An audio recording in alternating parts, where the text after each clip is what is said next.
Deputado federal Ciro Gomes, muito obrigado por sua presença e eu começo perguntando justamente sobre sua carreira partidária.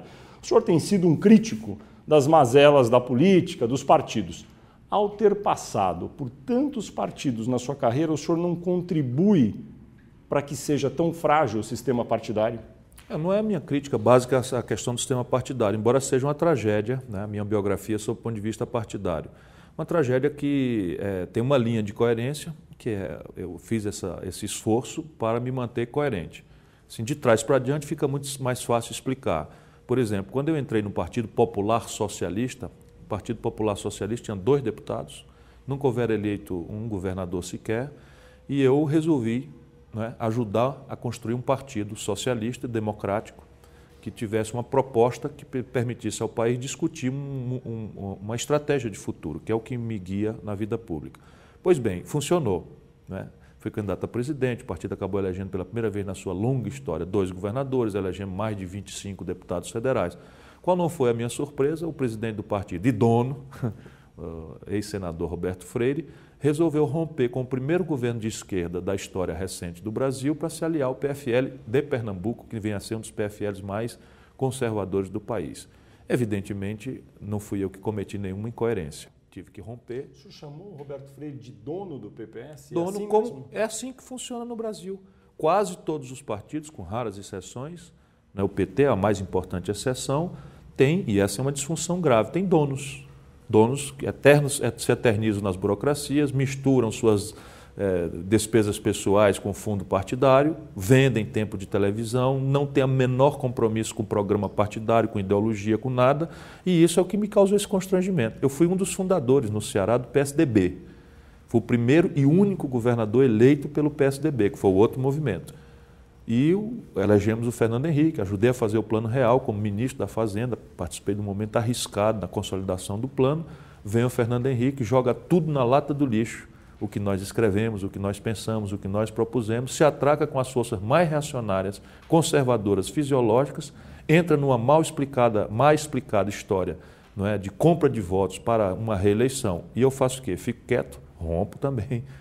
O Serra ficou quieto. Só para lembrar aqui. Então ele é bastante coerente. Ficou 8 anos como ministro do Fernando Henrique, foi o candidato a presidente do Fernando Henrique. Eu rompi. O povo que me julgue.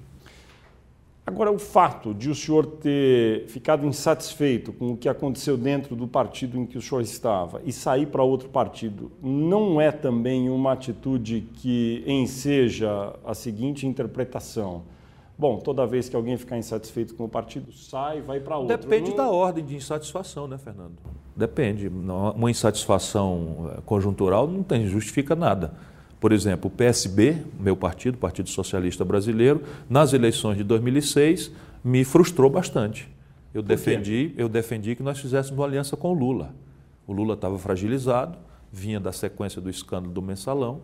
Eu não apresentei a minha candidatura, como poderia ter apresentado, porque achei fundamental para o país, e o PSB me fez voto vencido. Mas isso é uma questão política e eu me acomodei com a maior humildade. Depois eles próprios hoje reconhecem que eu tinha razão. Agora, quando é uma coisa violenta, princípios, imagino, lá atrás, vou explicar outra, eu estava no PMDB, e aí o PMDB morre o Tancredo Neves, esse é o problema, eu tenho 30 anos de vida pública, eu já era deputado, ajudei o Tancredo Neves, aí morre o Tancredo Neves, assume o Sarney, a presidência da República. E o povo brasileiro mais jovem não sabe o que foi aquilo. Inflação maluca, corrupção, fisiologia, esculhambação. Eu ajudei a fundar o PSDB. Aí o PSDB promete que vai mudar, chega e faz a mesma coisa. O senhor se enxerga no restante da sua carreira política, filiado ao PSB e construindo esse fim partido? De carreira, é fim de carreira. E o senhor enxerga o PSB hoje é um partido de médio para pequeno, a depender do estado onde se observa como é o desempenho dessa sigla. O senhor enxerga o PSB crescendo, se tornando uma grande força, porque é difícil imaginar isso. Depende, eu tenho dito isso aos companheiros. O Brasil vive um momento maravilhoso, tudo está melhorando, mas é uma palavra muito perigosa se usar essa em política, mas tudo está melhorando. Como eu sou uma testemunha ocular dos últimos 30 anos, eu afirmo seguro. Tudo está melhorando no Brasil com o governo Lula. Porém, essa é uma afirmação que se faz olhando para o retrovisor.